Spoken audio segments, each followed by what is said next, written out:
Good afternoon. This is the 2-minute warning. Please press 1 to ask a question.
Good afternoon, everybody, and thank you for joining today's update on COVID-19. As of today, we have had 849,630 confirmed cases in North Carolina, 3,346 cases reported since yesterday, 1,530 people in the hospital, and sadly, 11,074 people who've died. This week, our nation passed the tragic milestone of 500,000 lives lost to COVID-19. We continue to mourn those in North Carolina, across the country, and the world who have died. But despite these grim statistics, we have reason for hope in North Carolina. Fewer people are getting sick. Fewer are needing a hospital. All the metrics that we measure continue to stabilize. More people are receiving life-saving vaccines every day. And in fact, more than half of the people 65 and over in North Carolina have been vaccinated. And we're working to make sure that race and ethnicity vaccination rates reflect our population and that we are reaching underserved communities. And today marks the first day that our educators are eligible to get vaccinated. Teachers and school staff will be able to get their shots as providers continue to vaccinate those in groups 1 and 2, that is people age 65 and up, and our frontline healthcare workers. On March 10th, additional members of Group 3 essential workers will be eligible. I know that many people, including me, are eagerly awaiting their turn, and the state will continue to work hard to get more vaccine here from the federal government. More students are able to return to the classroom in person following our recommendation on February the 2nd that in-person learning can happen safely when proper health protocols are followed. Getting children in the classroom is critical for their education and overall health. School districts across the state know this. And within the next few weeks, schools serving 96% of our public school students will offer in-person instruction. Even with children returning to schools all over the state, I have told legislators that I would sign a bill like Senate Bill 37 that they just passed requiring children to be in the classroom as long as they fixed it to require schools to follow the Department of Health and Human Services guidance and to preserve emergency authority for state and local officials. Now, an important update on our COVID-19 metrics. After alarmingly high numbers throughout the winter holidays, North Carolina's trends have declined and stabilized. Hospitalizations have dropped to their lowest point since before Thanksgiving. The percent of tests returning positive continues to decline. This is encouraging, and I'll ask Dr. Mandy Cohen, our Secretary of Health and Human Services, to talk more about our COVID-19 metrics. I'll then walk through what these developments mean for the COVID-19 protocols currently in place and the executive order that's set to expire in just a few days. Dr. Cohen?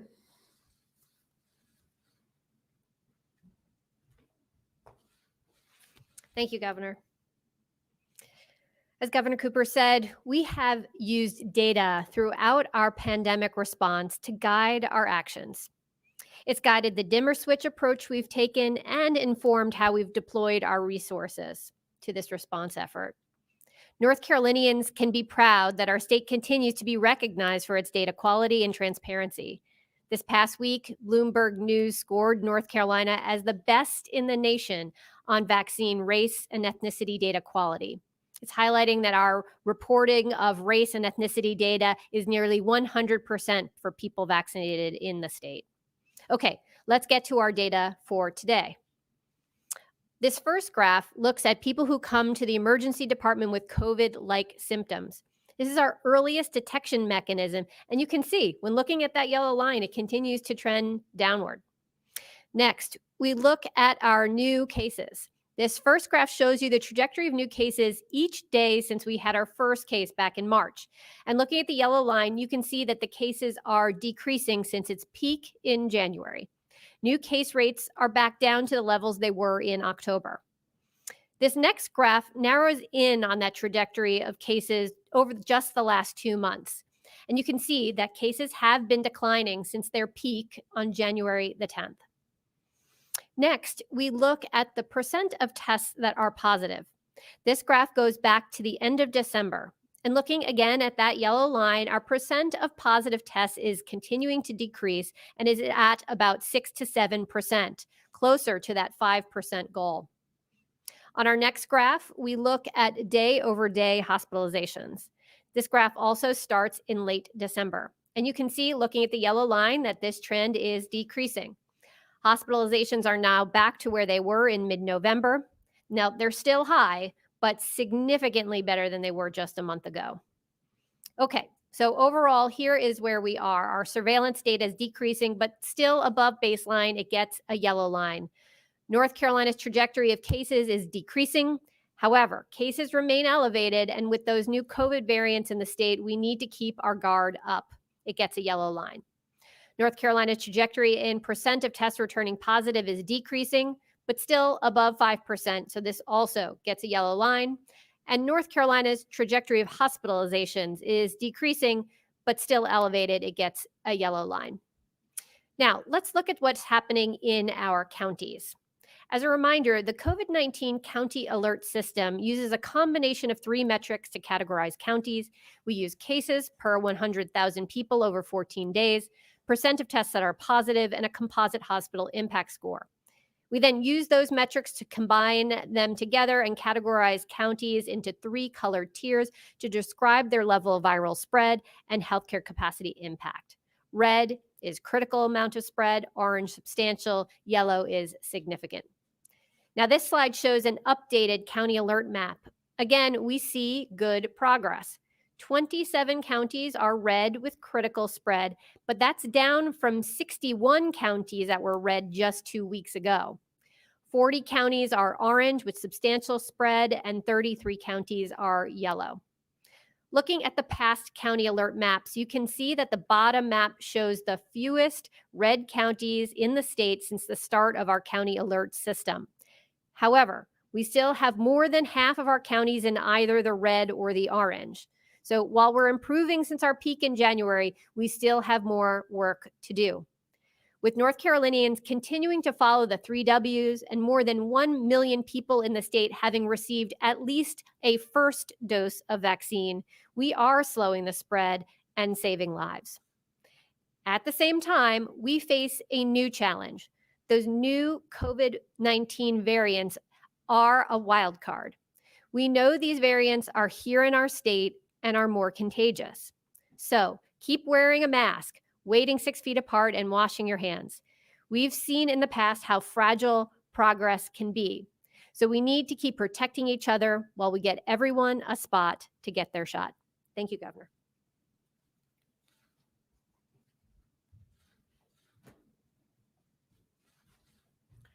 Thank you, Dr. Cohen. Given the significant and sustained improvement in our COVID-19 metrics, today I'm announcing that we will ease but not lift restrictions in several areas with a new executive order that will go into effect this Friday, February the 26th. The only restriction we will lift is the modified stay-at-home order. That means no more curfew starting Friday, and more opportunities to gather, shop, and attend events if done safely. When it comes to easing some restrictions, we're depending on people to be responsible. The mandatory mask mandate will not change. As more people gather together, it will be more important than ever to social distance. These proven safety protocols are vital as this virus is still here and infecting people every day. So here are the main changes. Many businesses and venues will be able to stay at or expand to 50% occupancy while still maintaining health and safety protocols. For example, gyms, museums, aquariums, barbers, other personal care, pools, outdoor amusement parks, retail establishments, restaurants, breweries, and wineries may now open at 50% capacity with health and safety protocols. The time for on-site service of alcohol, for the time for ending that service, will be moved to 11 p.m. Additionally, some businesses that were limited to operating outdoors at 30% will still have that percentage, but will no longer have a 100-person cap. That includes outdoor sports fields and venues, stadiums, outdoor bars, outdoor amusement parks, and other outdoor businesses. The new order will also allow some indoor businesses to open at 30% capacity with a cap of 250 people. These businesses include bars and taverns, indoor amusement parks, movie theaters, indoor sports arenas, and others. An exception for larger indoor arenas with a capacity of more than 5,000 people will allow up to 15% of their capacity if additional safety protocols are followed. And that means that most college and professional indoor sports like basketball and hockey can have fans at 15% capacity with certain conditions. It's also important to note here that bars and taverns will be allowed to open indoors for the first time since near the beginning of the pandemic. Capacity indoors is 30%. Other safety protocols will be imposed, and officials will enforce these limits. Like restaurants and other venues, alcohol sales must stop at 11 p.m. Finally, in other circumstances not outlined above, the mass gathering limit will be increased to 25 indoors and 50 outdoors. We know that this virus still spreads in social visits and informal gatherings. Easing these restrictions will only work if we keep protecting ourselves and others from this deadly virus. The order and our own common sense say that health and safety protocols must remain in place. We know that new, more contagious strains of the virus are here in North Carolina, as Dr. Cohen said, and carelessness could lead to a backslide.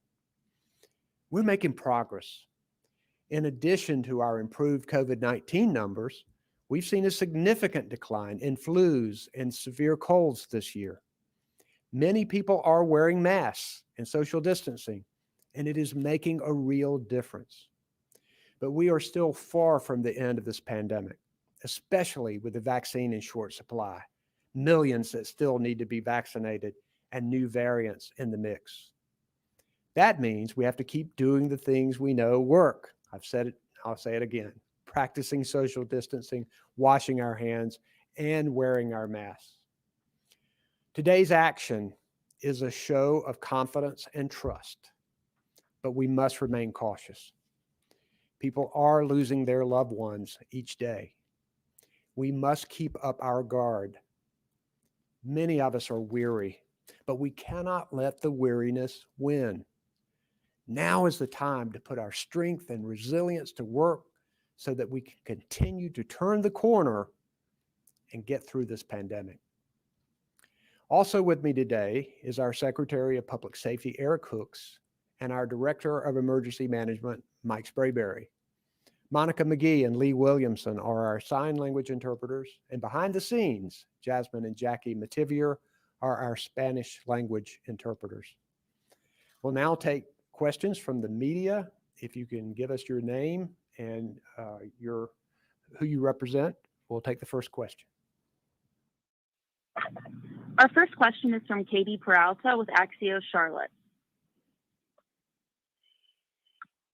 Hey, Governor Cooper, this is Katie Peralta-Sola from Axios Charlotte. I had two questions. First of all, would you consider where we are today as some kind of turning point in the pandemic? I mean, it seems that this is the most sweeping lifting of restrictions that we've seen thus far. My second question is, are you worried about a backslide? You know, people seeing this as an excuse to go back to normal and kind of revert back to how things were pre-pandemic? First, we have followed the science and the data from day one, and we have seen continued improvement over the last month. All of the numbers continue to move downward and stabilize. And when you look at the restrictions that we have put in place, the mandatory mask mandate, the curfew, you know that we are serious about slowing the spread of this virus. And I think that people have pulled together. Many are wearing masks and social distancing. Most businesses are complying with the executive orders. I think there's been a positive effect, and people deserve a pat on the back. And what we said all along, that if our data indicates that we will ease these restrictions. Notice that we're only lifting one restriction, and that's the modified stay-at-home order and the curfew. And we still have these other capacity restrictions in place and safety protocol requirements because we know that this virus is still here.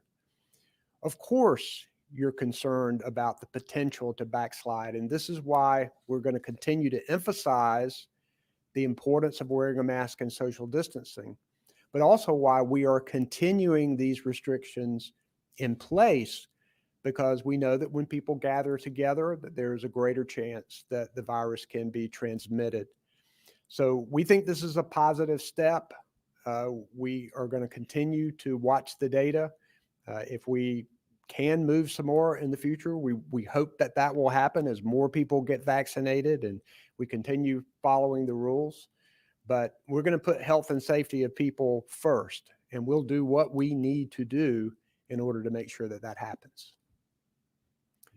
Next question, please. Our next question is from Jonah Kaplan with ABC 11. Governor, Dr. Cohen, good afternoon. This is Jonah Kaplan from ABC 11. Governor, I appreciate the opportunity to ask this question. We know businesses have been hit hard by restrictions and economic setbacks over the last year. Does this do enough to get North Carolinians back to work and help jumpstart the economy again? Well, many businesses have just been hit hard by this pandemic period. A lot of people are taking themselves out of commerce and retail and restaurants and bars and hotels because they are concerned about their own safety. And we know that certain industries have found opportunity in crisis and that we've had some strong growth in jobs in many areas, but particularly the hospitality industry, the restaurants, bars, hotels, the travel industry, the airlines, they have been hit really hard. And state and federal government need to continue to step up and to provide help to them directly, because that's an important part of North Carolina's economy. We're a great place to visit and we want that to thrive, but we still are in the middle of a pandemic. We still have a virus that is very contagious. So we have to do things to protect the health and safety of people. I do think that easing restrictions, as long as people come back carefully, can help these businesses. We know that many of them are struggling and that this won't bring them fully back. But we want to put health and safety first, and we think that this move does that. Next question, please. We have a follow-up, Jonah Kaplan, ABC 11.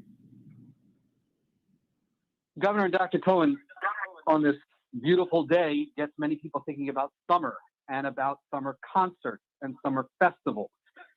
If PNC Arena can open, what about Walnut Creek Amphitheater? What about Red Hat Amphitheater?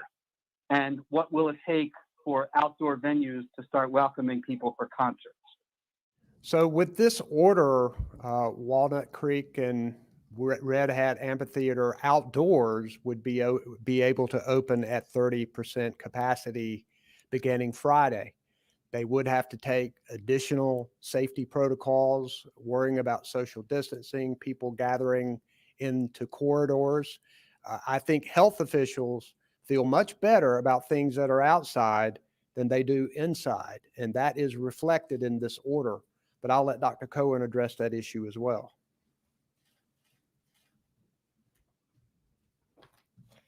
Thanks, Jonah. I think the governor hit on it. So those outdoor venues are going to be open starting Friday. Again, outdoor settings allow for better ability to both spread out, but we want to make sure that folks are wearing a mask. As the governor mentioned earlier, the mask mandate is not changing. So wearing a mask, staying socially distant, washing your hands, still going to be an important component.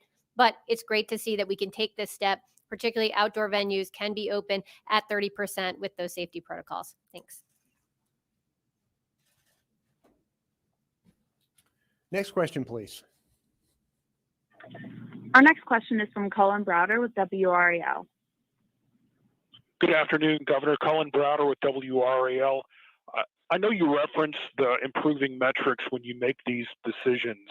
How much do you base your decision on listening to people, whether it be parents or business owners or lawmakers, some of whom filed bills this week to increase capacity at sporting venues? We listen to all of those people. We have listened to lawmakers and have talked to them. I've talked to families. I've talked to business owners. So many people have been hit hard by this pandemic, but the controlling issues are the science and the data. And I think you can see that in decisions that we have made from day one. The more the scientists and health officials learn about this virus, we try to make sure that any kind of restrictions or closings reflect what is being learned. So I will tell you that it's the science and the data and those improving numbers that you just saw Dr. Cohen list have led us to this decision. If we were still where we were in December, you wouldn't see that from us, regardless of what other pressure would be put on by any people or any legislators or anybody else. We are sticking to the science and the health data and have done that from day one and are going to continue to do it. Next question, please. We have a follow-up, Cullen Browder, WRAL. Governor, what message should this send to companies that have a lot of employees working remotely right now? Should they bring some of them back under this order? I'll let Dr. Cohen address that specifically, but I think we still want to encourage remote working as much as is possible out there. This is the dimmer switch approach. And if you can get your work done and can get it done remotely, then that's a better situation than having a lot of people in an office setting. But I'll let Dr. Cohen address that specifically. Thanks, Cullen. As the governor said, yes, we would continue to encourage folks that can be working remotely to continue to do that. Remember, as we said, our trends are improving, but we saw that still more than 50% of our counties are either red or orange in terms of level of viral spread and impact on our hospital system. So we're certainly heading in the right direction, and that is reflected in the easing of these restrictions. But remember, as we ease them, we still are keeping capacity limits because we know this virus is so contagious, and we know that those variants of COVID-19 are here in our state, and those variants meet an even more contagious virus. So we certainly need to keep our guard up. I'd encourage all employers that can continue to keep their employees remote to do so as we continue to hopefully watch our trends, and we'll see how we evolve over the next number of weeks and months. Thanks. Next question, please. Our next question is from Dawn Vaughn with the News and Observer. Hi, Dawn Vaughn with the News and Observer. I want to follow up on one of your answers about workers. Are you still asking state agency employees to work remote, or are they expected to go back at a certain time? And then also you talked some about the decision making. How much have proposals from sports and bar association factored into the timing of this restriction easing? Well, to answer the second question first, we're sticking with the science and the data, and that is what has told us to do these restrictions ease these restrictions the way we have. As for state employees, there are some departments we're headed by people who are independently elected, but we are still encouraging remote working whenever possible. Each agency head is dealing with that. There's some workers who obviously need to have to come into work, and those who are working on the front line, but we're encouraging as much as possible for us to protect our state employees as much as we can, and remote working is still encouraged. Next question. We have a follow-up, Dawn Vaughn, News and Observer. Hi, thanks for the follow-up. And also what you said earlier about Senate Bill 37 and having most of the schools open, that's still, about 20 districts that won't be open. If you didn't like the bill that's on your desk, why not just mandate that school districts open with the protocols that you want for Plan B? So I still think that local control is most important here, but we are strongly encouraging all school systems to begin in-person instruction if they have not. And a lot of school districts have responded to this. We're hoping that more continue to do so. But if the legislature wants to pass a bill mandating it in all counties, then I will sign it as long as they fix those two issues, making sure that all the schools abide by the Department of Health and Human Services health guidelines, and I would think that people would want to do that. And secondly, preserving the emergency authority of state and local officials in the event that there is a problem where we need action. And I'll be glad to sign the bill if they'll send me one like that. Next question, please. Our next question is from Michael Hyland with CBS 17. Hi, this is Michael Hyland from CBS 17. During a meeting with state legislators on Tuesday, so just yesterday, Dr. Cohen, you reiterated some of the same concerns that you've had all along about the potential for the virus to spread in bars specifically. Why do you think now is the time to open bars for indoor service? Hi, Michael. As we went through earlier in the presentation, all of our trends continue to move in the right direction. Our cases are down, our percent positive's been down, our hospitalizations are down. And remember, as we ease these restrictions, it is just that, an easing of restrictions. So indoor capacity needs to be limited to 30%. Alcohol sales need to end at 11 p.m. Folks need to be wearing their masks anytime they're not actively eating or drinking. So we think with those protocols in place that it is the right time to take this step forward. It is just a step. And again, we'll watch our trends. And if that's something that we see more viral spread in those areas, we'll reassess as we go. I hope that is not the case. I hope folks will really take to heart that we need to keep doing the 3 Ws as we move forward here. Remember, there are more contagious variants of this virus here in North Carolina right now. But I do think that this is the right step at this moment to be able to ease these restrictions. And again, this is because of a lot of hard work of North Carolinians for really a year in trying to protect each other, slow the spread of this virus. And the other change here is we know we have 2 vaccines that we've been getting into arms incredibly quickly.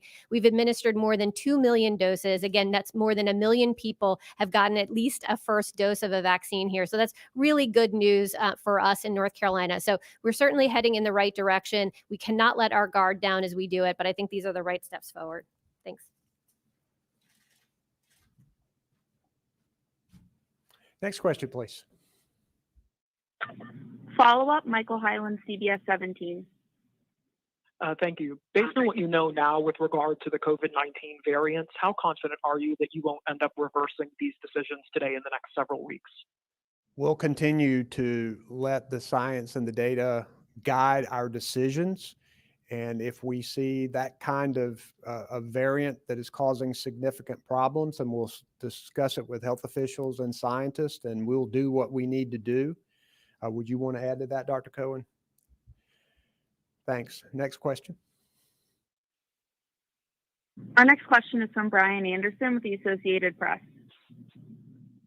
Hi, Governor. Brian Anderson here with the Associated Press. I have one question for you and one question for Dr. Cohen. For you, in exactly 2 weeks, you would be eligible for a vaccine under the provision that elected officials can get the rollout. Are you planning to get vaccinated then? And for Dr. Cohen, I'm just curious if there are any plans underway right now that would vaccinate teachers on their school grounds. Thank you. I'm going to get vaccinated when my group comes up. I'm not sure exactly when that will happen, but I look forward to getting my vaccination just as other people are out there. Dr. Cohen.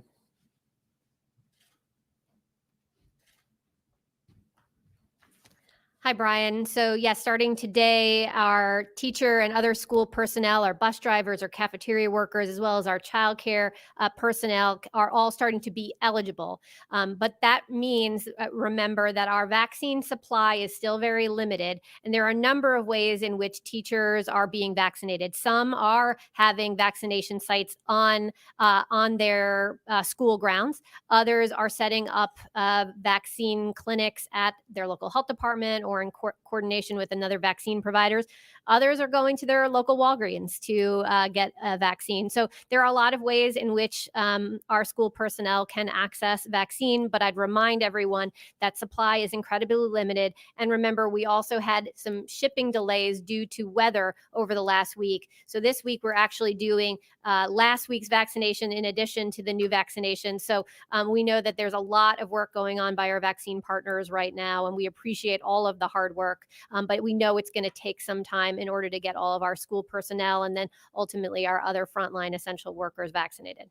Thank you.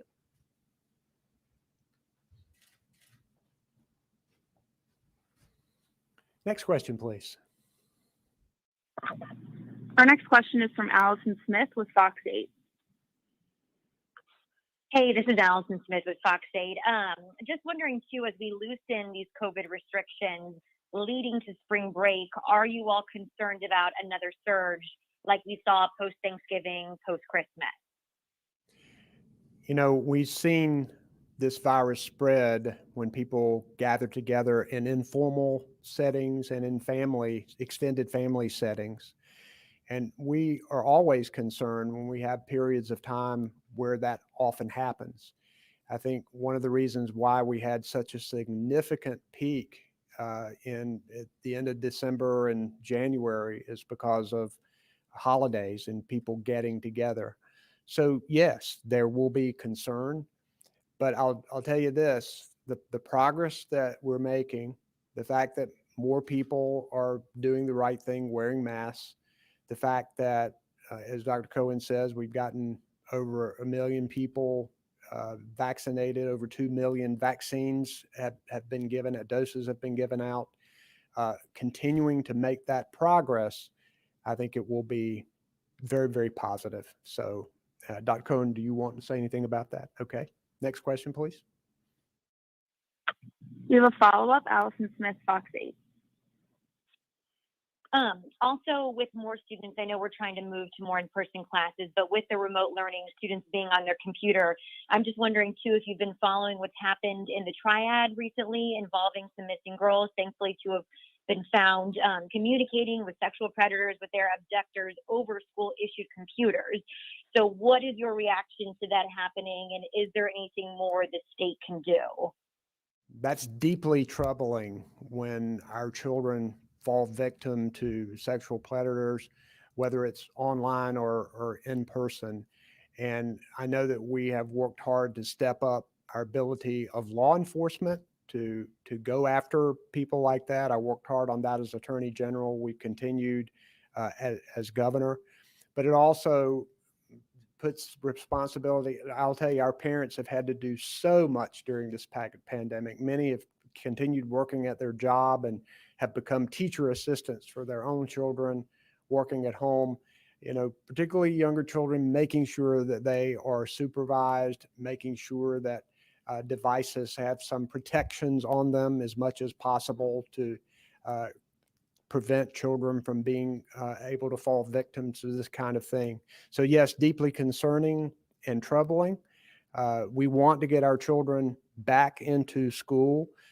Remote learning is a way to make sure that students can be safe. And we know that some students and some parents don't want their children to go back into in-person learning. So we need to make remote learning as safe and as effective as we can.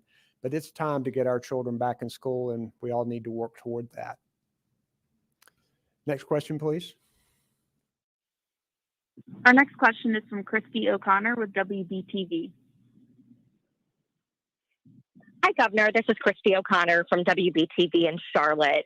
Since Group 3 is now eligible, or at least a portion of Group 3 is now eligible to get the vaccine, what is the state doing to ensure that seniors eligible in Group 2 are not being skipped, since it's likely even more competitive to try and get an appointment? So we know how critical it is to make sure that our frontline healthcare workers and 65 and over are vaccinated. And this is why we gave them a long runway at the beginning of the vaccination process. We know that 80+% of our deaths come in that category of age 65 and over. I know that there is a concerted effort by providers to reach out to these kinds of people. Our efforts to go into underserved communities, partnering with churches and community groups. So providers are still actively working to seek out 65 and over, and this is why we've given all this time and gotten over half of them vaccinated. We also have more vaccine that's coming into the state most every week. We've seen an increase that has been given to us by the Washington Biden administration. And so we're going to continue to hopefully increase vaccine. We have the potential of Johnson & Johnson vaccine that may be coming online soon. So the more vaccine we have, the more people will be able to get vaccinated, and hopefully everybody as soon as we possibly can. Next question, please. Our final question today is from Rose Hoban with NC Health News. Thank you so much for taking my question. I have a follow-on question to, talking about it looks pretty clear that the FDA is going to approve the Johnson & Johnson vaccine this week. And yesterday at the White House, Jeff Zients said that if an emergency use authorization is issued, that they anticipate allocating 3 to 4 million doses of the vaccine next week. So have you been given any indication as to a potential timeline and, how many doses you'll get and how soon we'd get them? We have been talking with Mr. Zients and the Biden administration regarding Johnson & Johnson. Still a step or two for them to go through, but I'll let Dr. Cohen address that specifically.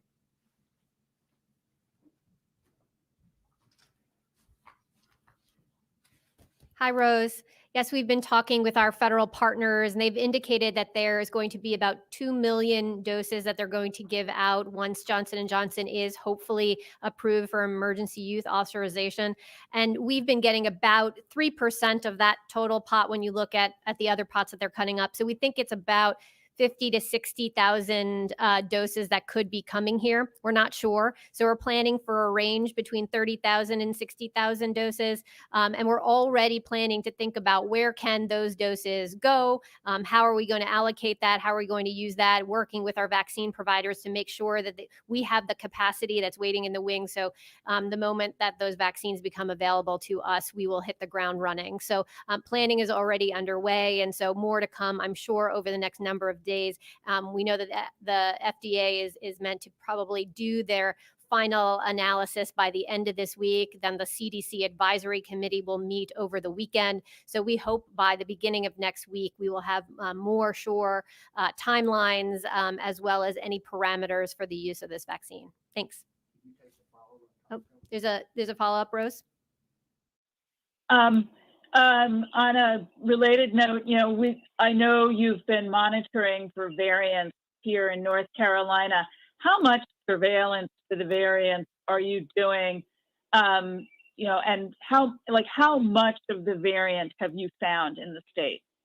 Sure. Thanks for that question. We are sending a sizable number of samples to the CDC, but again, it's only a subset of the samples across all of the testing that's done here in North Carolina. As we identify those variants by genetic sequence, then we do report those publicly. And so you can see that on the CDC dashboard that indicates what has been found here in North Carolina. And I know the CDC has recently announced about $200 million in a larger initiative to do genetic sequencing. So we expect to participate in that effort and making sure even more samples from North Carolina will be part of that surveillance effort as we go forward. Thanks.